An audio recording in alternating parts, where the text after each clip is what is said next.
I was standing by the stove, humming an old tune my mother used to sing, while the smell of garlic, onions, and herbs filled the kitchen. Stirring the pot slowly, I tasted the broth with the tip of the spoon and smiled to myself. It reminded me of Christmases when my husband was still alive and my son was just a boy with scraped knees, always asking for just one more spoonful, Mom. The house was unusually tense that afternoon, like the air knew something I ain't nao sabia. I tried to focus on the soup, on the simple act of feeding my family, hoping that love would dissolve in the broth like salt and pepper. My daughter-in-law, Amanda, hovered behind me with her arms crossed, the way she always did when she was searching for something to criticize. I could feel her eyes burning into the back of my neck, judging every movement I made. "You're putting too much salt," she muttered at first, almost like she was talking to herself, but loud enough for me to hear. I pretended not to notice, adding just a pinch more of my secret herb mix that my own mother had taught me.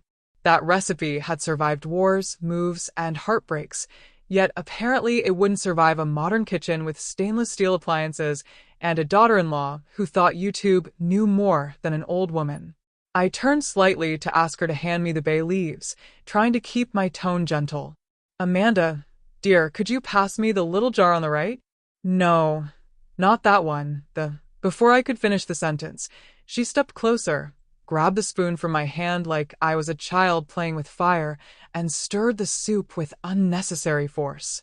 "You're doing it wrong," she snapped, her voice already higher than it needed to be. Her words pierced deeper than they should have, not because of what she said, but because of everything she meant, that I was outdated, inconvenient, and, above all, in her way. I tried to remain calm, reminding myself that losing my temper wouldn't help. "I've been making this soup for over 40 years, I answered softly, forcing a smile. "Your husband grew up eating it this way, you know. He loves it." I hoped mentioning my son would soften her, but it only seemed to ignite something darker in her eyes. She rolled them dramatically, like a teenager, and let out a harsh little laugh. "Yeah, well, maybe that's the problem. Everything in this house is stuck 40 years ago." The word stung. It wasn't just about soup anymore. It was about me, about the fact that my presence reminded her of a past she never controlled. The argument could have died there, dissolved into the steam rising from the pot, if pride hadn't stepped into the room. I reached out slowly to take the spoon back, wanting to rescue what was left of my dignity and my recipe. "Let me finish it, dear," I said, still trying to sound composed. "I promise it will turn out fine." The second my fingers brushed the handle, Amanda shoved my hand away. The movement was sharp, unexpected, and stronger than she probably intended, or maybe exactly as strong as she wanted. My balance, no longer what it used to be, betrayed me. My foot slipped on a small splash of broth on the floor, and before I knew it, the world tilted. I fell backwards, the kitchen tiles rushing up to meet me like a cold, unforgiving wall. My hip hit first, then my elbow, and finally the back of my head brushed the floor just hard enough to send a wave of pain through my body. For a second, everything went silent, as if the house itself was holding its breath. Then I heard her voice slicing through the air like a knife. "You're doing it wrong," she screamed, as if my fall was a performance she was sick of watching. There was no concern in her tone, no rush to help, only anger, as though I had inconvenienced her by daring to be old and fragile. Lying there on the floor, staring up at the ceiling, I felt something inside me shift. It wasn't just the ache in my bones or the sting in my pride. It was deeper, quieter, like a door slowly closing somewhere in my heart.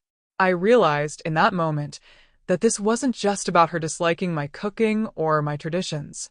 It was about power, control, and the silent war she had been waging against me ever since she married my son. And as I struggled to sit up, using the edge of the cabinet for support, I knew one thing with absolute certainty. This would be the last time she pushed me to the ground, literally or figuratively. Without consequences, she'd never forget.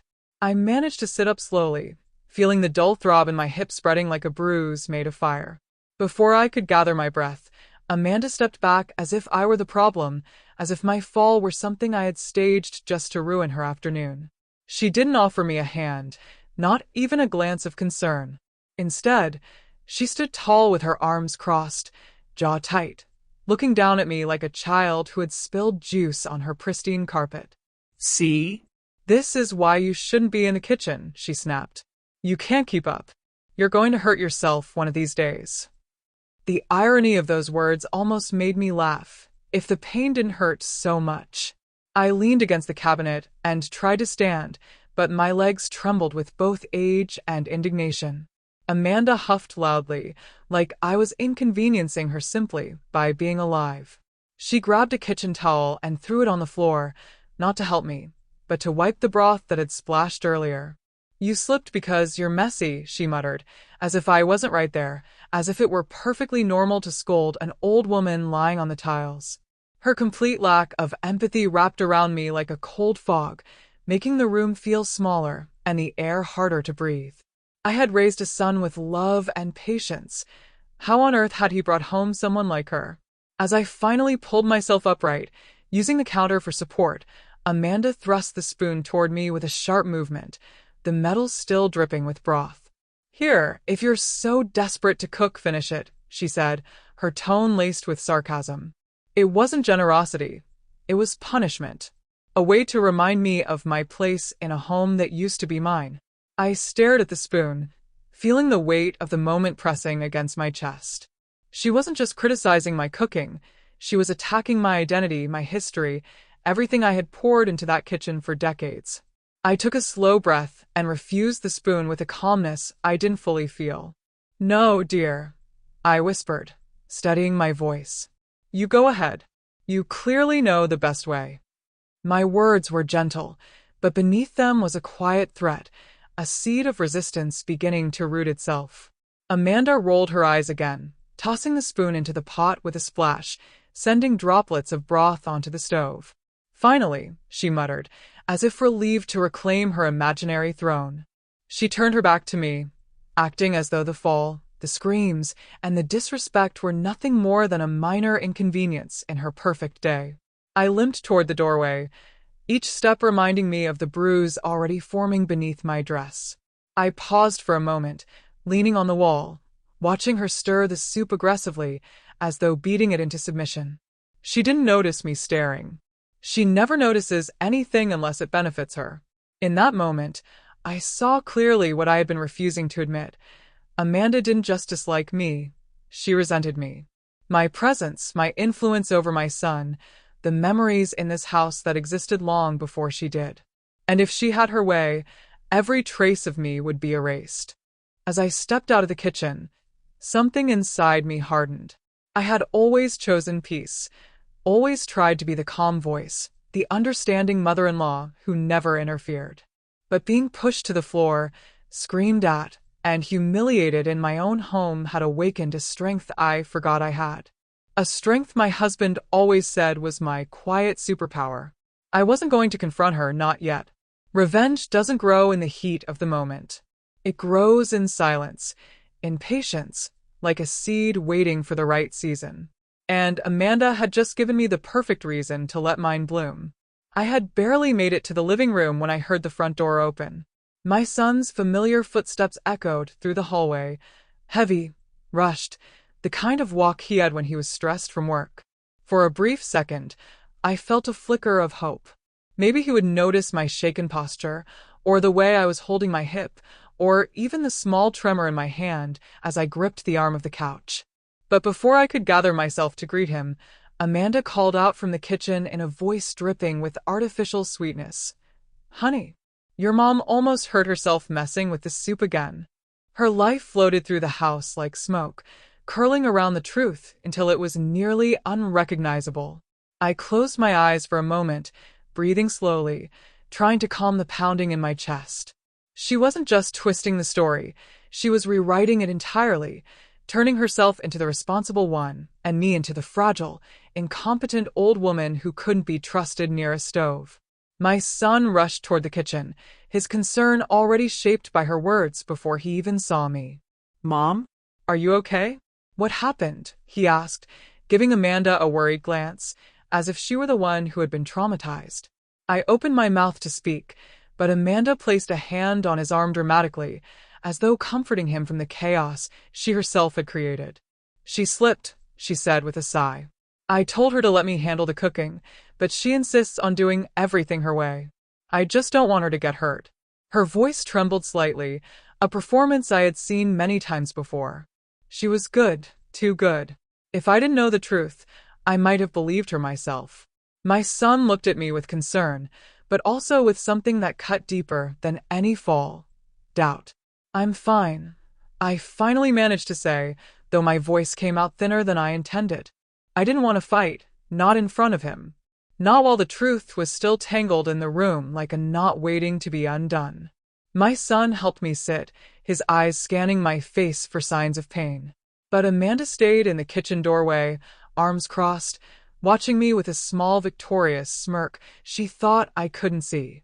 It amazed me how someone so young could wear cruelty so comfortably, like jewelry she polished every morning. My son knelt beside me, touching my hand gently. "Mom, maybe you should rest more. Let Amanda handle things today."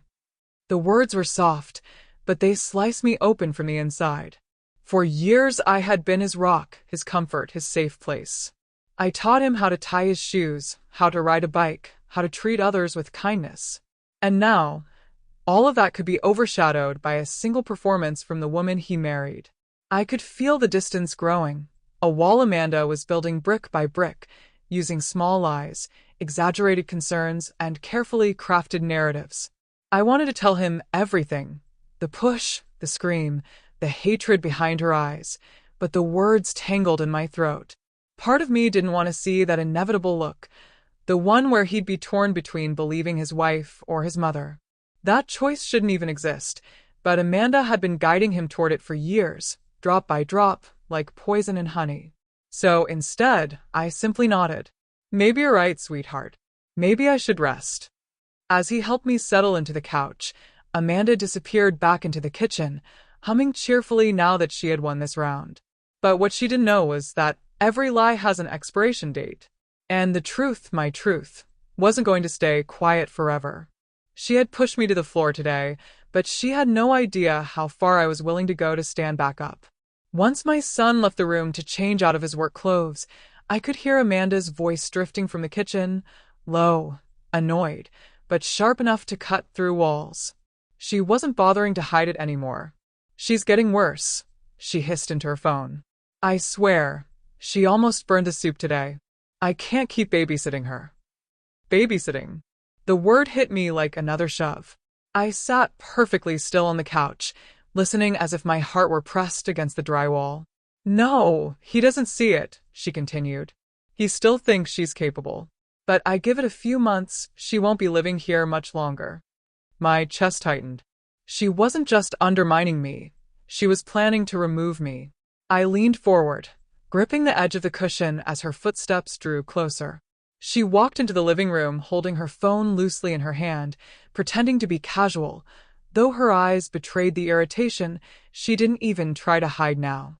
"Do you need something?" she asked, her tone polite enough for an audience, even though we both knew she hated every breath I took in this house. I smiled softly, refusing to give her the reaction she craved. "Just resting, dear," I murmured.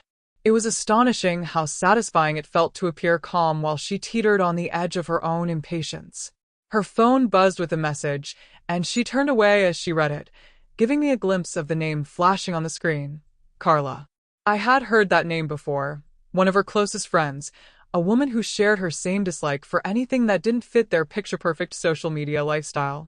They had whispered together at family dinners, laughed quietly in corners, casting glances in my direction as if I were the punchline of a joke told in another language. I felt a familiar sting, but also a rising clarity. If Amanda was planning to push me out of the family, she was doing it with an audience. When my son returned, Amanda's entire demeanor shifted. Her shoulders relaxed, her voice softened, and her expression turned warm and attentive. It was remarkable, like watching an actress step into character the moment the curtain rose. "Love, I think your mom just needs to take it easy," she said, approaching him with a gentle touch on his arm. "I'll finish dinner. You go sit with her." The transformation was so seamless that if I hadn't witnessed her just minutes earlier, I might have questioned my own memory. My son kissed her cheek gratefully, unaware that the woman he adored had two faces, and he only ever saw the one she wanted him to. He settled on the couch beside me, and for a moment, the warmth of his presence softened the ache in my hip and heart. "Mom, you have to tell me if you're not feeling okay," he said, earnest as always. I smiled sadly, brushing a stray hair from his forehead the way I used to when he was little. "I'm all right, sweetheart. Just tired." It wasn't a lie, not exactly. I was tired of pretending, tired of tiptoeing, tired of being the quiet one while someone else rewrote my story to suit their narrative. As he talked about work, I nodded, listening, even though my mind was elsewhere, piecing together the pattern, the motive, the endgame Amanda was aiming for. She didn't want me here. Not in this kitchen, not in this house, not in their lives. She was playing a long game, and up until now, I had been letting her win. But the fall had changed something in me. I wasn't going to wait silently while she plotted my removal. I had lived too much life to let a young woman with a sharp tongue and a shallow heart dictate my future. And as I sat there beside my son, I felt the first spark of a plan forming, quiet, steady, and undeniably mine. That evening, after we had all finished dinner, I noticed something unusual. My son kept glancing between Amanda and me, as if trying to reconcile two different versions of the same truth. I knew that look well. It was the same one he had when he was a child and heard conflicting stories about who broke a vase or who ate the last cookie. He wasn't fully convinced by Amanda's performance, not this time. There was doubt lingering in his eyes, a small but important crack forming in the flawless facade she worked so hard to maintain. And cracks, I knew from years of life experience, have a way of spreading when pressure is applied. Amanda must have sensed it too, because she became overly affectionate, touching his arm, laughing just a little too much, acting sweeter than honey melting in sunlight. It was all for him, of course, never for me. Everything she did in that moment was about reinforcing the image she wanted him to believe. The caring wife, the responsible homemaker, the patient daughter-in-law who only wanted what was best for everyone. But her eyes betrayed her. Every time he looked away, her smile fell flat, returning to the cold, calculating stare she reserved solely for me. I sat quietly in my chair, observing, letting her performance play out. The truth about people like Amanda is simple. When they feel their control slipping, they scramble. They push harder, talk louder, and cling to the image they've crafted like it's the only thing keeping them from drowning. And behind all that noise, their biggest fear begins to show: exposure. She wasn't panicking because I fell. She was panicking because she suspected I might talk. Not yet, not openly, but eventually.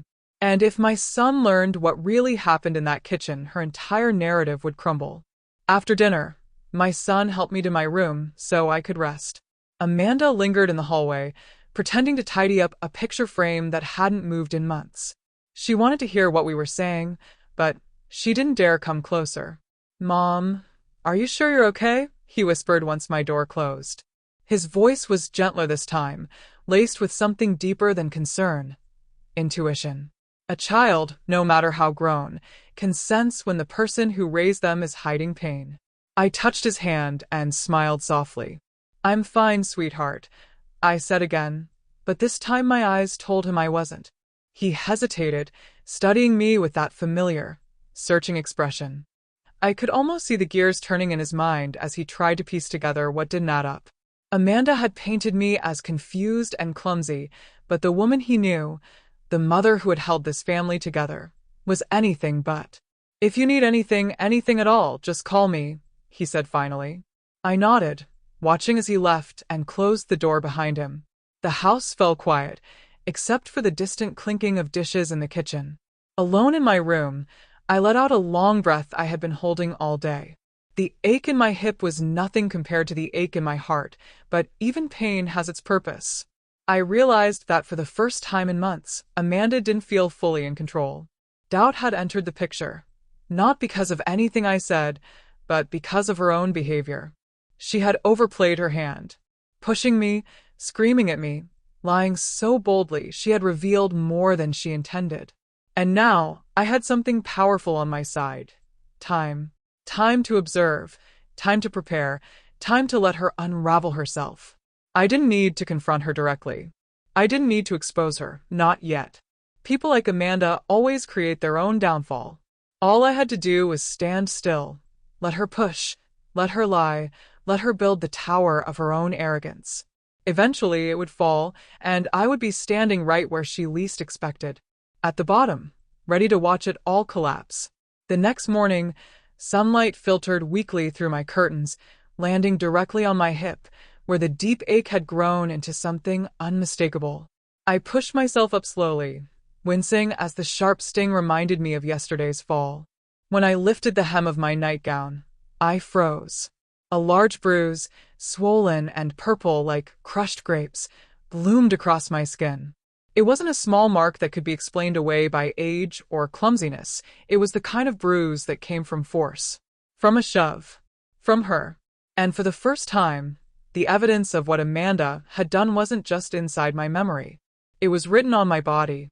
I stood before the mirror, tracing the edges of the bruise with trembling fingers. Time had softened me, yes, but it hadn't made me fragile enough to bruise like this from nothing. No. This was intentional.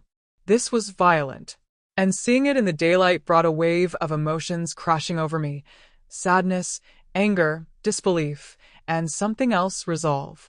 I took a picture of the bruise with my old phone, my hands steady despite everything. I wasn't taking it for revenge. I was taking it for the truth. Because truth, once documented, becomes something undeniable. Something even Amanda couldn't twist into her own version. When I walked into the kitchen, Amanda was already there, humming and moving around with exaggerated energy, as if she were performing for an invisible audience. She glanced at me only briefly before returning to her theatrics. "Good morning," she said, her voice light and syrupy. "Feeling better?" I smiled politely, keeping my robe wrapped tightly around my waist. "Much," I replied. She didn't notice the stiffness in my walk or the way I gripped the counter for balance. She never noticed anything unless it threatened her. As I sipped my tea, I watched her closely. She moved with her usual impatience, but there was a tension beneath her gestures, a lingering anxiety from yesterday. People like Amanda break rules freely, but live in constant fear of consequences.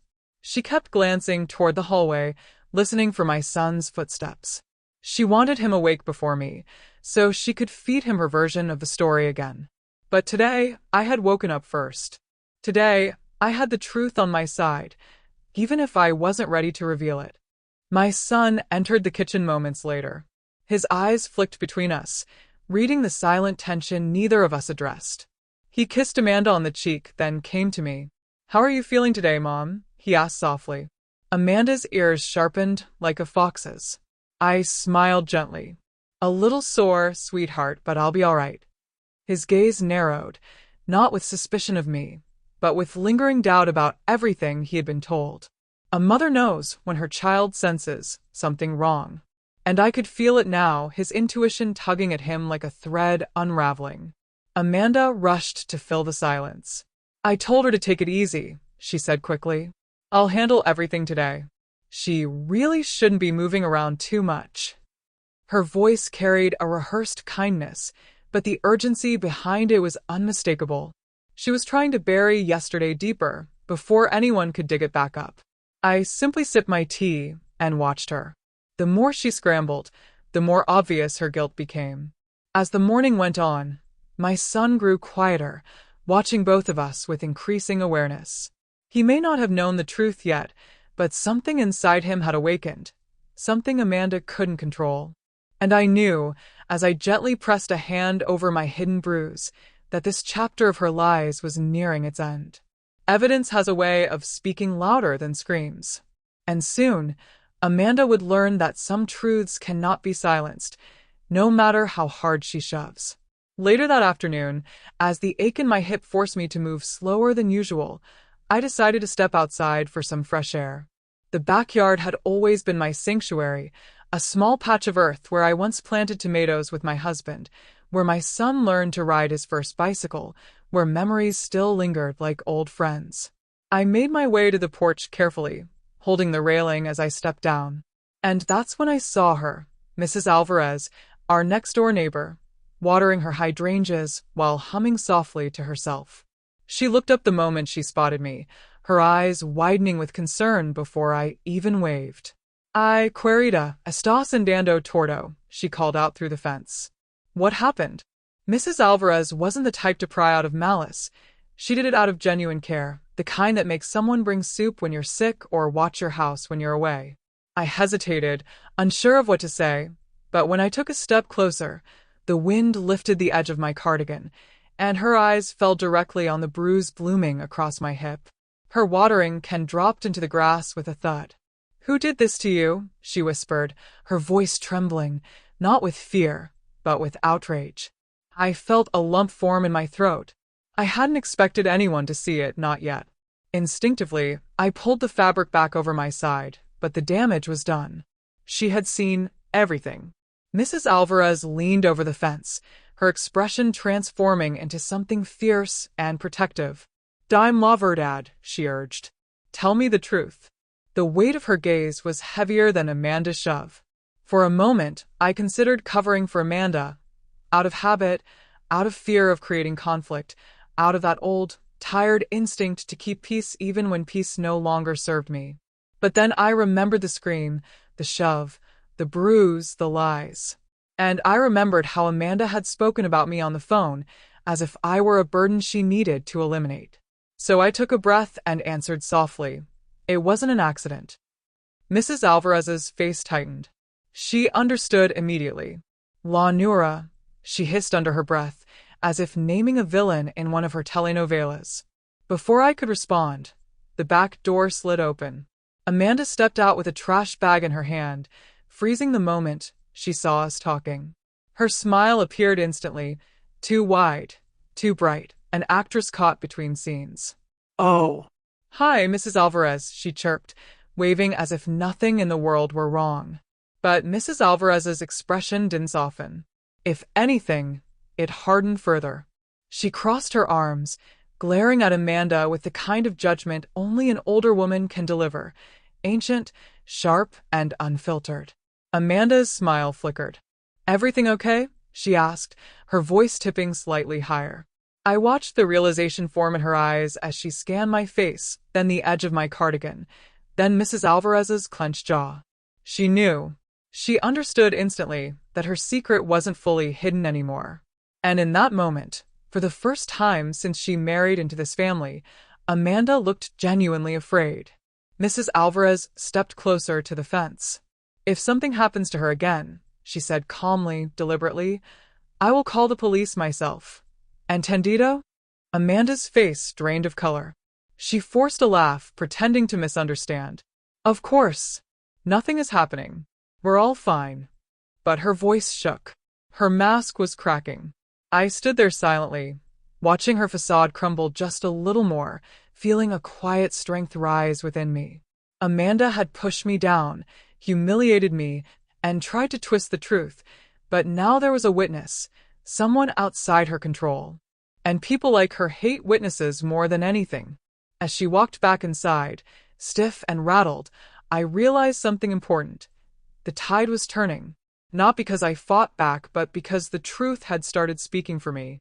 And Amanda had no idea how much louder it was about to get. That evening, the atmosphere in the house felt different, denser, tighter, like the air itself sensed something was shifting beneath the surface. Amanda moved around the kitchen with unusual stiffness, her usual confidence replaced by a jittery impatience she couldn't disguise. Every drawer she opened sounded louder, every step sharper, every glance toward me laced with an irritation she tried and failed to hide. She knew Mrs. Alvarez had seen the bruise. She knew her perfect little story was no longer airtight. When my son came home, Amanda rushed to greet him at the door with a nervous energy that bordered on theatrical. "Honey, you won't believe what happened today," she started, already planting the seeds of her next lie. I watched from the living room as she clung to his arm, talking too fast, too sweetly.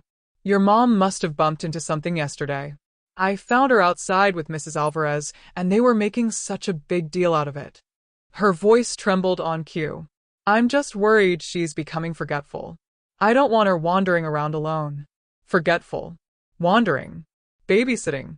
She didn't just want to paint me as fragile, she wanted to paint me as incompetent. But my son's reaction was not what she expected. He frowned, not at me, but at her. Why would Mom go outside alone if she was hurt? He asked calmly, his tone firmer than usual. Amanda blinked. The question caught her off guard. She stammered, well, I don't know, maybe she needed air.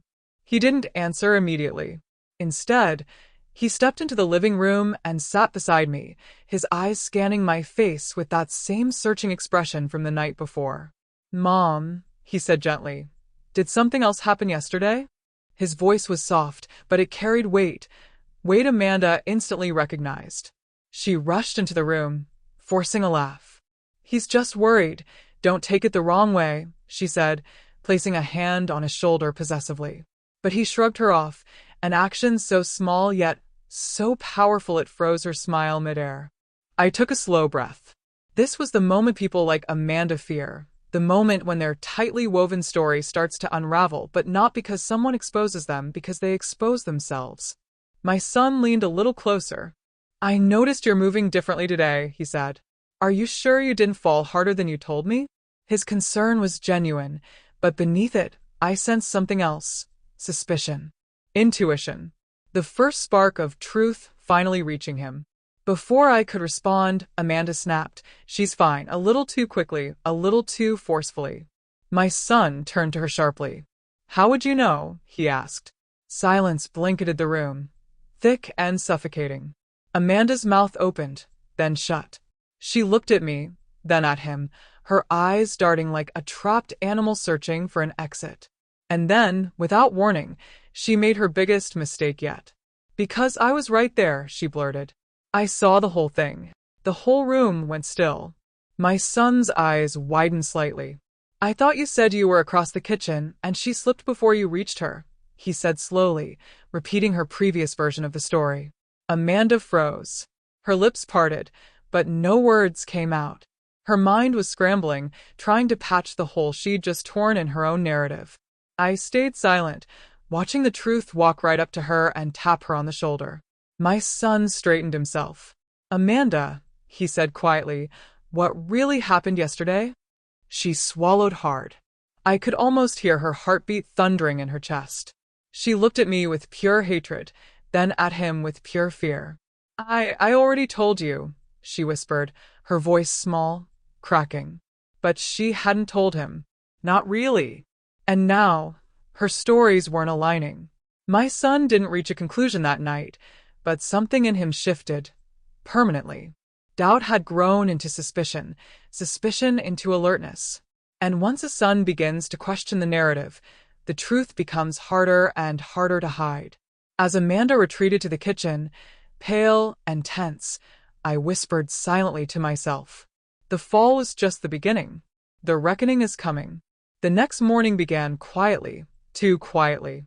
Amanda avoided me completely, moving around the house on tiptoe, as if any sound might trigger an avalanche she wasn't prepared to face. My son left early for work, but not before giving me a long look from the doorway, one filled with silent questions he hadn't gathered the courage to ask. As soon as his car disappeared down the street, I felt Amanda's eyes on me. The sweetness she had forced on herself the night before had vanished, replaced by a simmering anger she didn't bother disguising. I walked slowly toward the kitchen, intending to make my tea, when I noticed something strange. Amanda's phone sat face down on the counter, but the screen was dimly lit. A red blinked faintly in the corner. I wasn't an expert in technology, but even I knew what a blinking red meant. Recording. She was recording the room. Recording me. I froze for a moment, my heartbeat steady, not frightened, but sharpened, as if some deeper, older instinct had awakened. Amanda stepped into the kitchen just then, her eyes narrowing when she saw where I was looking. She snatched the phone from the counter so quickly that the sound echoed off the tiles. Don't touch my things, she snapped, though I hadn't moved so much as a finger toward it. The panic in her voice, however, told me everything. She didn't want a witness, not even a digital one. People like Amanda thrive in the shadows, in manipulation, in rewriting events. But actual evidence? That terrifies them more than truth itself. I simply smiled gently. I wasn't touching anything, dear, I said. She stared at me suspiciously, as if trying to detect whether I had figured out her plan. Her fingers tightened around the phone. I'm just recording recipes, she muttered, avoiding eye contact. I nodded slowly, politely, playing the same quiet game. She thought she was winning. Ah, of course, I said, letting the words hang. Recording can be useful. It captures things exactly as they happen. Her face emptied of color, just for a second. A flicker, but enough for me to see she understood my meaning.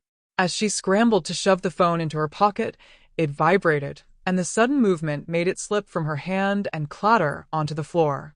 The screen lit up when it hit the tile, revealing the recording app still open. And then something else appeared, something neither of us expected. A preview of the last video saved on her phone. A thumbnail of me, on the kitchen floor. From yesterday.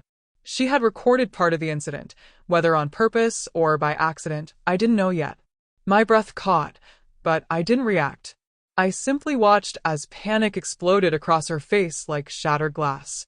She dove for the phone, fumbling, tapping frantically, locking it, unlocking it again, as if afraid I might snatch it away.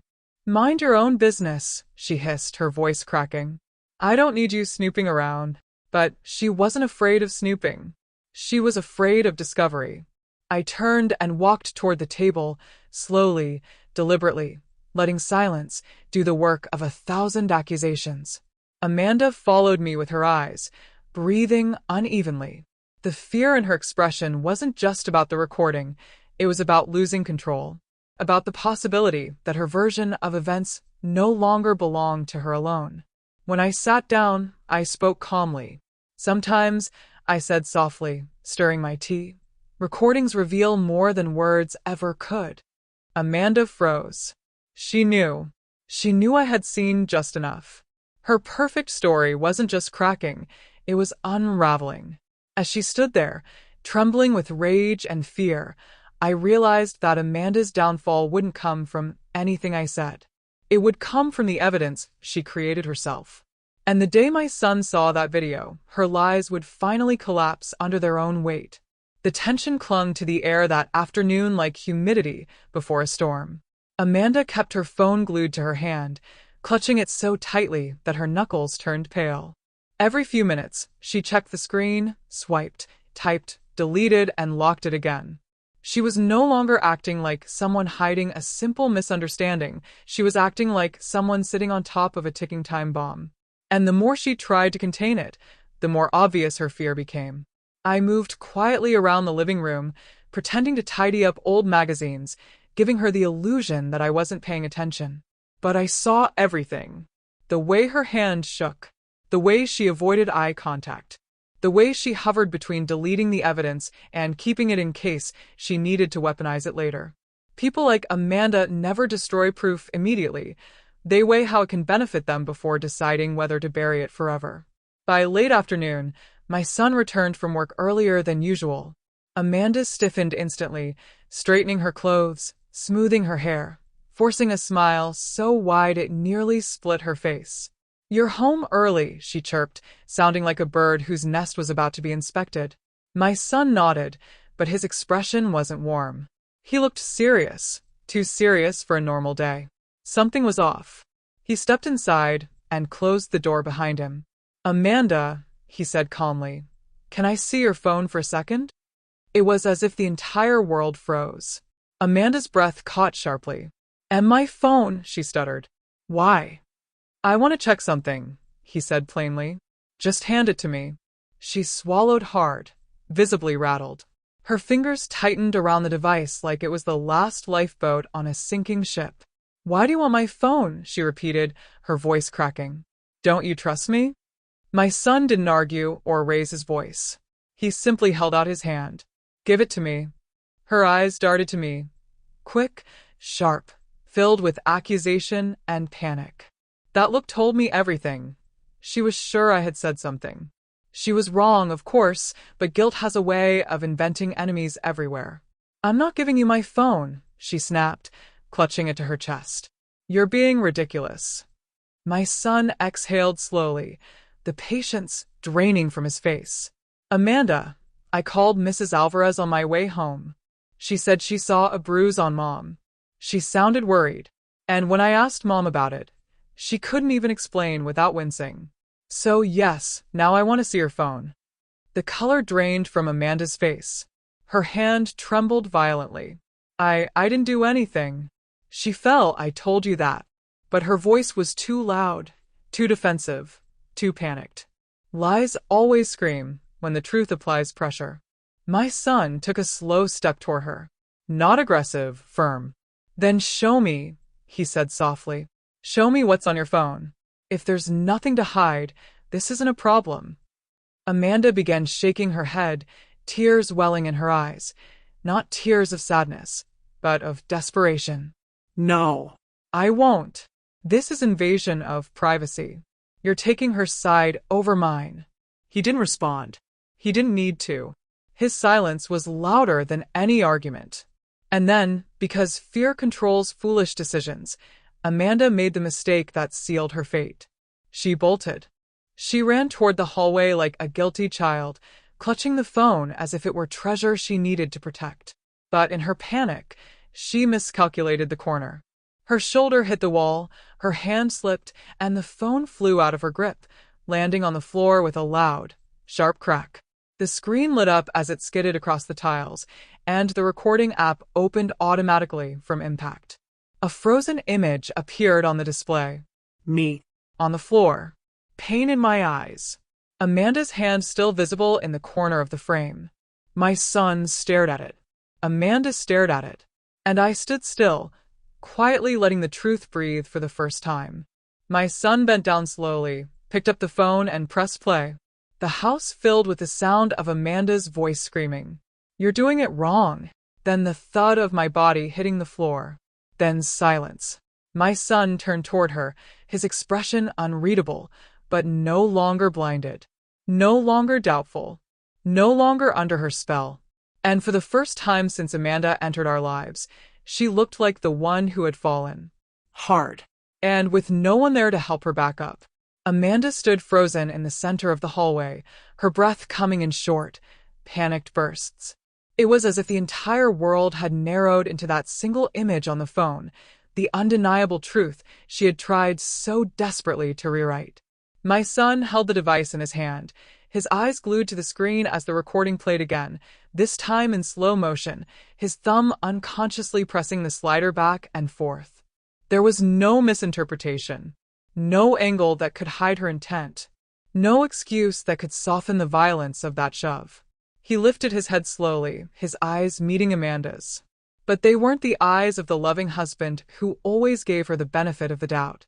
They were the eyes of a man who had just watched a truth he never wanted to believe. You pushed her, he said quietly. The softness in his voice made the words even heavier. Amanda shook her head violently, backing against the wall as if cornered. No, it wasn't like that. She slipped. I was trying to help. The video. It doesn't show everything, but desperation is loud. Truth is quiet. And in that silence, my son saw everything clearly. He took a step toward her, not in anger, but in disbelief. Why would you lie to me? He asked, his voice trembling with a pain deeper than betrayal, pain born from trusting someone who had weaponized that trust against his own mother. Amanda pressed her palms against her temples, pacing frantically. Because she always undermines me. She acts like she knows everything. I was just trying to make the house run smoothly. Her excuses melted into a string of incoherent sentences, each more frantic than the last. My son interrupted gently but firmly. Amanda, you hurt her. His voice cracked. That alone nearly broke me. She froze again, her chest rising and falling rapidly. Her eyes darted to me, filled with resentment, blame, something darker. You're doing this on purpose, she spat. You want him to hate me. You've wanted that from the moment I married him. I stood quietly, my hands folded in front of me. I didn't respond. I didn't need to. For the first time ever, Amanda's accusations carried no weight. None. My son stepped between us instinctively, not aggressively, protectively. It was the same instinct he had as a child when he thought someone was being unfair to me. Except now, he wasn't defending me from a stranger. He was defending me from his wife. Amanda, he said, his voice steadier now, there's no version of this where you're the victim. Amanda's lip trembled, but something else flickered in her eyes. Defiance. I'm not going anywhere, she snapped. This is my house too. You can't just take her side and pretend I'm the problem. He didn't shout. He didn't argue. He simply said the words she feared most. Give me the passcode. She froze as if he had slapped her. What? The passcode, he repeated. To unlock the rest of the recordings. Her legs seemed to give out just a little. No, she whispered. I'm not giving you that. But refusing was the clearest answer of all. He lowered his voice. If you won't give it to me, I'll take the phone to someone who can retrieve everything. Amanda's breathing stopped for half a second. Her eyes widened.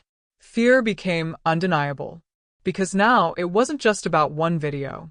It was about what else might be on that phone. The comments she had made. The complaints. The calls. The messages. The way she had been documenting her campaign against me long before any of us realized it. Finally, after a long, suffocating silence, Amanda whispered the numbers. My son typed them in. The screen unlocked. Amanda let out a small, strangled sound, a sound that told me everything inside her had begun to collapse. Her lies, her narratives, her carefully curated image. All of it was about to be exposed. My son looked at her one last time, the sorrow in his eyes deeper than anger. How long, he asked softly, have you been treating my mother like this? Amanda didn't answer, because the phone was already answering for her. My son stood there in the hallway, the phone glowing in his hand like a lantern revealing things that had long been hidden in the dark. Amanda's breathing grew shallow, panicked, as he began scrolling through her files, not angrily, but with a slow, deliberate calm that frightened her far more than shouting ever could. People like Amanda thrive on chaos. Calmness terrifies them because it means the other person is finally seeing clearly. The first thing he opened was the gallery. I watched from the living room doorway, my hand resting lightly on the wall for balance. Amanda's eyes followed his every movement, her mouth opening and closing like she kept trying to speak but no longer knew what to say that could save her. And then the truth appeared, row after row, like a dam breaking. There were photos of me cooking. Photos of me sitting alone. Photos of me cleaning. Photos of me walking with groceries. Photos taken without my knowledge, without my consent, without any reason other than malice. Thousands of them. My son's eyebrows furrowed. Why would you take so many pictures of my mother? He asked softly, scrolling through. Why were you documenting her every move? Amanda swallowed hard, her voice barely a whisper. I wanted proof. Proof that she was declining, that she needed help. So you'd listen. He stared at her, heartbroken. You wanted to make her look incapable. She tried again, desperate now. I wasn't trying to make her look bad. I was worried. I was just keeping track. Worried people don't delete videos, he interrupted calmly, tapping another folder. A hidden album. Its title, Mom_Problems. Amanda's whole body tensed. Don't. Please don't open that, she cried. But he already had. Inside were short clips. Some of me bending slowly to pick something off the floor. Some of me forgetting where I left my glasses. Some of me resting on the couch after sweeping. Ordinary behaviors. Normal aging. But the captions she added underneath each video. Proof she's losing it. Can't keep living like this. If he doesn't kick her out, I will. Old people should not be in the kitchen. My son's face went pale. He clicked on one clip labeled, She's Impossible. It was a video of me singing softly while cooking, nothing more. Yet Amanda's whispered voice could be heard behind the camera. Look at her. Pathetic. Amanda covered her face with both hands. I was frustrated. I didn't mean it. Everyone vents. You don't understand how hard it is living with her. He cut her off sharply. Stop. The word echoed through the house. I have lived with her, he continued, voice trembling. For decades. She never yelled at me. She never hurt me. And she never treated you the way you've treated her. Amanda looked like she might collapse. She undermines me. She makes me feel useless.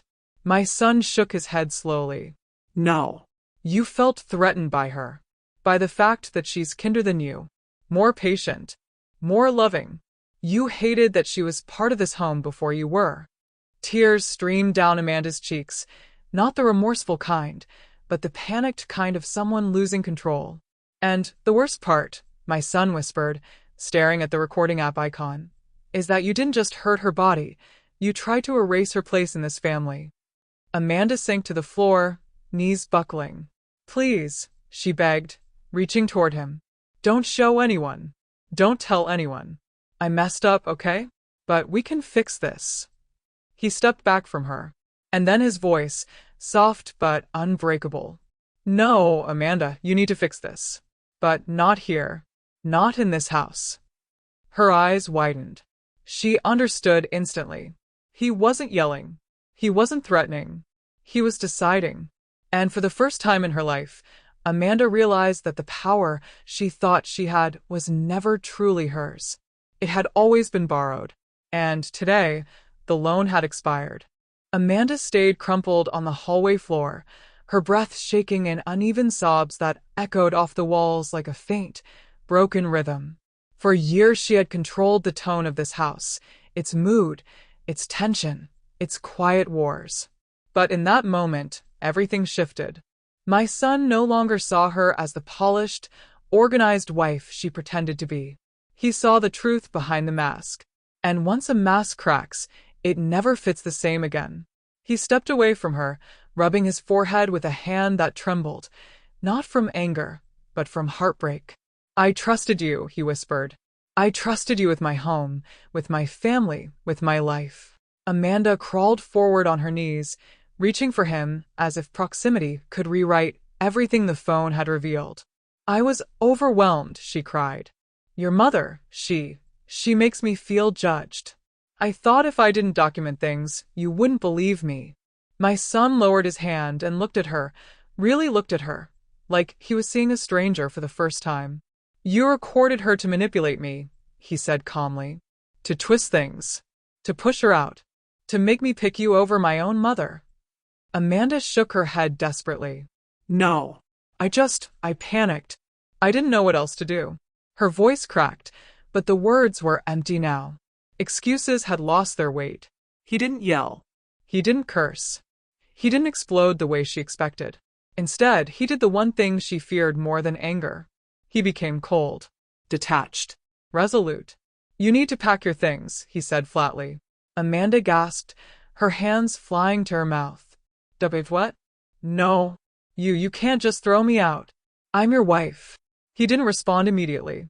He just stood there, the phone still in his hand, the evidence still glowing on the screen with all her cruelty preserved in pixels. You hurt my mother, he said finally. You lied. You manipulated. And you recorded her like she was some experiment you were waiting to fail. His jaw clenched. I can't let that continue in my home.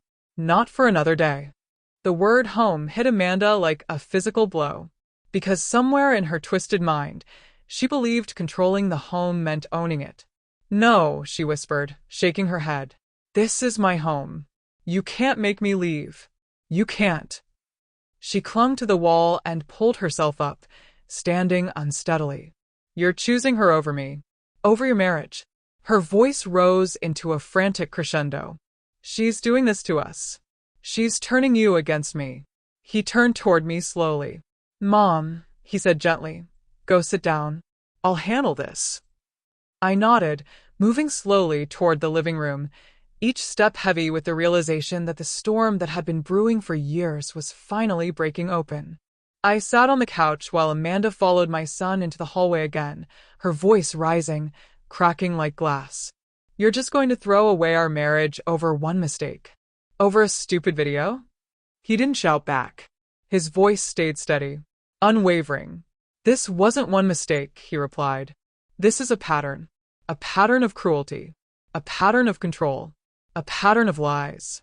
Amanda's breathing turned erratic. I can change. I swear. I'll delete everything. I'll be better. I'll treat her with respect. My son looked at her with eyes that had already lost trust. Respect is not something you learn overnight, Amanda. It's something you give. And you haven't given it. Not once. She grabbed his arm. Don't do this. Please. I'll fix it. Don't make me leave. He gently removed her hand. It's already done. Silence. A deep, suffocating silence. Then Amanda's expression shifted, her face tightening, eyes narrowing, a flash of anger rising through her grief. Fine, she spat. Fine. Kick me out. But don't forget she's the one who made you choose. He shook his head slowly. No, Amanda. You made this choice. Not her. And for the first time, since she married into this family, Amanda realized she no longer had control. Not over him. Not over this house. Not over the story. The truth had taken that power back. And this time, it wasn't letting go. Amanda stormed into the bedroom, her footsteps frantic and uneven, like someone walking across a collapsing bridge. My son followed a few paces behind her, not hovering, not comforting, simply observing with the cold clarity of someone who finally sees the full picture. I remained seated in the living room, listening to the muffled sounds of drawers slamming and closet doors banging open. She wasn't packing carefully. She was packing in a panic, grabbing clothes, shoes, cosmetics, anything her hands could reach. Moments later, she reappeared in the hallway with a suitcase half-zipped and trembling hands gripping the handle. Her eyes were wild, a mixture of fury and denial swirling together like a storm refusing to die. I'm leaving because you want me gone, she spat, her voice shaking but sharp. Not because I did anything wrong. She wanted to reclaim control of the narrative, rewrite the ending before the truth reached anyone else. My son didn't respond immediately. He stood by the doorway, arms crossed, his calm expression infuriating her even more. Amanda, he said quietly, the video shows what you did. The recordings show what you said. The messages show what you were planning. He took a small step forward. You can't rewrite this. Not anymore. Her jaw clenched. I was frustrated. Anyone would be. Living with your mother. She judges everything I do. She pointed at me suddenly, like a child blaming the wrong sibling for breaking a vase. She acts like she owns the house, like she knows everything, like I'm just intruding. My son shook his head. She doesn't judge you. She doesn't interfere.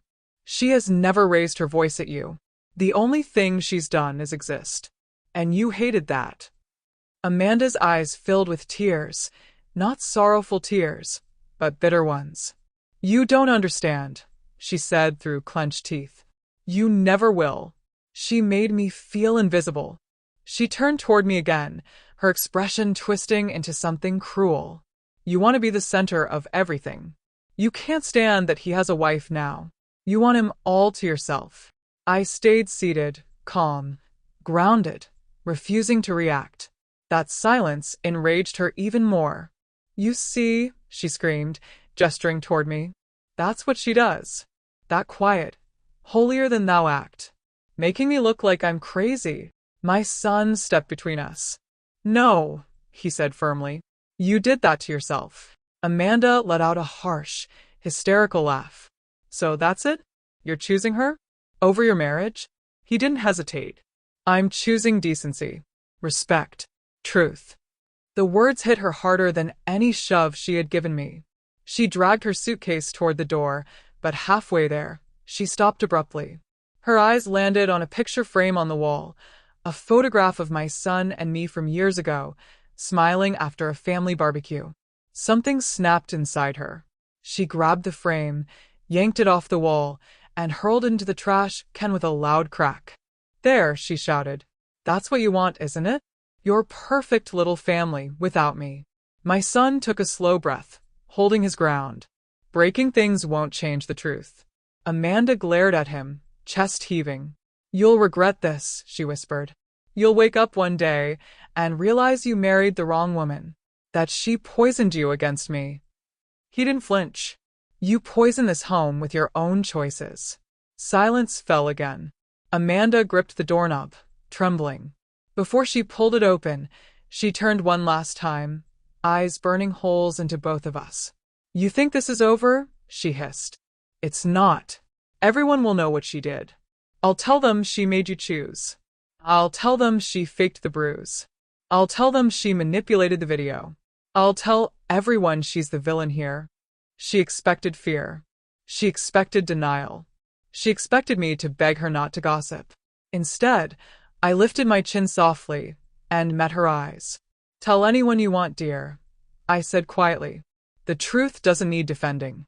Her mouth trembled, not with rage, but with panic. Because she knew I was right. She opened the door and stepped outside, suitcase in hand, slamming it behind her with a final crack like a thunderclap. My son didn't chase her. He didn't call after her. He just stood there, breathing deeply, letting the storm pass. For the first time in years, the house fell quiet, peaceful, Free. and as the silence settled around us, I felt something inside me shift. Not vengeance, not triumph, just deep, quiet relief. The kind that comes when the truth finally takes its rightful place. The silence that followed Amanda's departure didn't feel like emptiness. It felt like a wound finally closing. The door had slammed, the echo fading slowly through the hallway like the last tremor of a long earthquake. My son stayed there for several seconds, his hand still on the doorknob, breathing deeply as if trying to steady a heart that had been shaken from the inside out. I watched him quietly from the couch, letting him have those moments alone, knowing he needed them more than anything I could possibly say. When he finally turned toward me, his face wasn't angry or confused, just tired. A kind of tiredness that doesn't come from lack of sleep, but from realizing that the person you shared a life with had been building lies like bricks around your home. He walked toward me slowly and sat down beside me, elbows resting on his knees, head in his hands. For a moment, he didn't speak. He just let the truth settle around him, heavy but freeing, painful but cleansing. "I'm sorry, Mom," he whispered at last, his voice raw with guilt. "I should have seen it sooner. I should have protected you better." I reached out and placed my hand gently on his back, feeling the tremble in his breath. "You did nothing wrong," I said softly. "People hide who they are, especially when they want something." He lifted his head and looked at me, eyes filled with a mixture of regret and sorrow. "But she hurt you. She lied to me. She twisted everything. And I let her." The heartbreak in his voice tore at me, not because of what happened, but because he carried the weight as if it were his fault. I shook my head gently. "No, my son. She fooled you because you're good, because you trust, because you love." A faint, sad smile formed on his lips. I guess that made me blind. I squeezed his hand. "It made you human, and decent, and kind. Those qualities aren't weaknesses, they're blessings. She just didn't know how to live beside them." He leaned back, letting out a long, heavy sigh. The house felt different now, lighter, as if some invisible pressure had finally lifted from the walls. For the first time in years, he didn't rush off to comfort or appease Amanda. Instead, he stayed close to me, grounding himself in a presence he knew had always been truthful. "Mom," he said softly, "I want you to promise me something." I nodded silently. "If anything ever happens again, if anyone ever treats you this way, tell me. Don't protect them. Don't spare my feelings." His voice cracked on the last words. "I can handle the truth. I promise."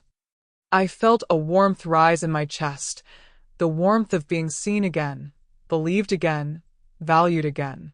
"I promise, sweetheart," I said. No more silence. He nodded, relieved, but still wrestling with the emotional aftermath of the deception that had existed right under his roof. The living room seemed to embrace the moment, the afternoon sun spilling softly across the carpet, touching our feet like a blessing. After a few minutes, he rose quietly. I'm going to collect the rest of her things later, he said calmly. I don't want her coming back here without me being prepared. It wasn't bitterness in his voice, it was protection. Boundaries finally being drawn. Strength returning after being drained for far too long. I watched him straighten himself, shoulders squaring, breath steadying. He was reclaiming his home, his peace, his clarity. He walked over to the broken picture frame Amanda had thrown away earlier. He retrieved the photo of us, just the two of us smiling in the sunlight, and brushed the dust from its surface with a careful tenderness. Then he set it gently on the table beside me. Some things, he said quietly, are worth saving. As he walked away to make us tea, I looked down at the picture. Our faces frozen in time, untouched by the years, untouched by the chaos, untouched by lies. And I realized something profound. The truth hadn't just restored the house. It had restored him. And it had restored us. The storm was over. But the rebuilding, that was only just beginning. That night, long after the sun dipped behind the trees and the crickets began their quiet chorus outside, the house felt like it had exhaled for the first time in years. The shadows on the walls looked softer, the air smelled cleaner, and even the silence carried a warmth that had been missing for far too long. I sat in my favorite armchair, the one Amanda always complained was taking up space, and wrapped a blanket around my shoulders. For the first time in ages, I felt safe in my own home. My son joined me in the living room with 2 cups of tea, setting one gently in front of me. His eyes were red, not from tears but from exhaustion. Emotional exhaustion. The kind that comes when your heart finally accepts a truth it had been refusing to see. He sank onto the couch, leaning his head back and closing his eyes for a moment. "Mom," he said softly, "I don't know how I didn't see it sooner." I smiled at him, comforting despite the ache still lingering in my hip. "Love makes us give people the benefit of the doubt," I said gently. "Sometimes that's beautiful, and sometimes it blinds us." He nodded slowly, absorbing the words. "I thought she just needed time. I thought you two would eventually understand each other." His voice was filled with regret, but also clarity. A clarity I'd been praying he would find. I sipped my tea, letting its warmth settle the last trembling corners of my heart. "Some hearts don't soften with time," I whispered. "Some show their true shape only when pressure cracks them open." He hesitated, staring into his cup. "Mom, do you hate her?" The question hung in the air, heavy. I took a moment before answering. "No," I said finally. "I don't hate her. Hating someone gives them too much power." I looked toward the doorway where Amanda had screamed, lied, and finally crumbled. But I do feel sorry for her. She spent so much energy trying to erase me that she never learned how to be part of a family. My son swallowed hard. "I don't know what happens next," he admitted. "Divorce, separation, counseling. I don't even know if she can change." "You don't have to decide tonight," I said softly. "Just breathe. Heal. Let the truth guide you. Not guilt. Not pressure." He nodded, the tension in his shoulders slowly easing. For so long, he had been caught between 2 worlds, Amanda's manipulation and my quiet suffering. Now, for the first time, he stood on solid ground. A little later, he stood up and retrieved a fresh picture frame from a drawer. He slid our old photo inside, the one Amanda had ripped from the wall, and placed it back in its rightful spot with a firmness that felt symbolic. Like reclaiming a stolen memory. Like telling the house, "We're still here. We survived." As the night deepened, he helped me upstairs, his movements careful, attentive. Gone was the distracted husband who rushed to validate his wife's every complaint. In his place was the son I remembered, the one who used to hold my hand crossing the street, the one who used to promise he'd always protect me. When he reached my bedroom door, he hesitated. "Mom," he said quietly, "thank you for not giving up on me." My eyes softened. "You're my child," I whispered. "A mother's love doesn't break, not even when her bones do." He embraced me then, gently, but with a depth that told me something fundamental between us had healed. When he finally let go and headed to his own room, I slipped into bed, feeling the softness of the sheets like an old friend welcoming me home. And as I stared at the ceiling, listening to the stillness of the house, a wave of gratitude washed over me. The truth had won. My son had returned to himself. And this home, our home, was ours again. Amanda had taken many things from us: peace, respect, trust. But she hadn't taken the most important thing: the bond between a mother and her child, a bond she underestimated, a bond she could never destroy, a bond that brought the truth into the light and freed us both. The days following the breakup were silent, but not empty. My son walked around the house differently, more attentive, more present, as if each step was a silent promise that none of that would ever happen again. Amanda's absence didn't create a void. It created space. Space for calm to return, for trust to be reborn, for the house to breathe without fear. I watched everything in silence, sitting on the porch as the sun set behind the trees. I felt no hatred. I felt no desire for revenge.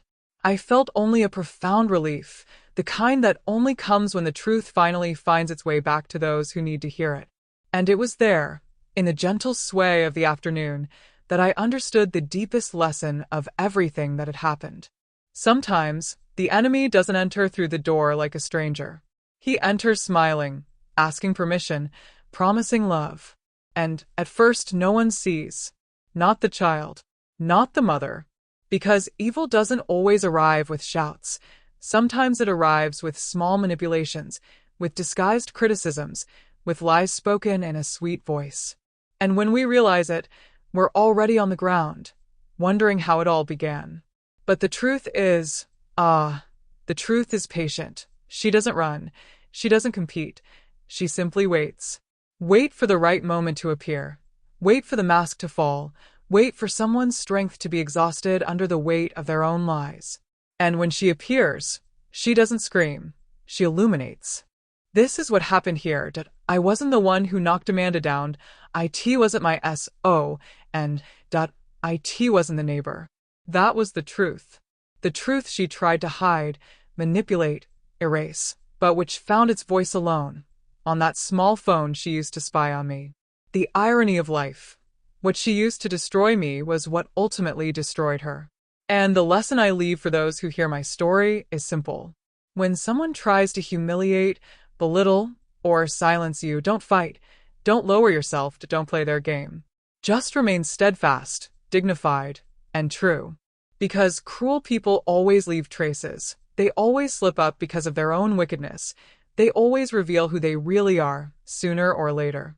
And when that happens, you won't need to raise your voice. The truth will do it for you. Just like he did for me. Just like he did for this house.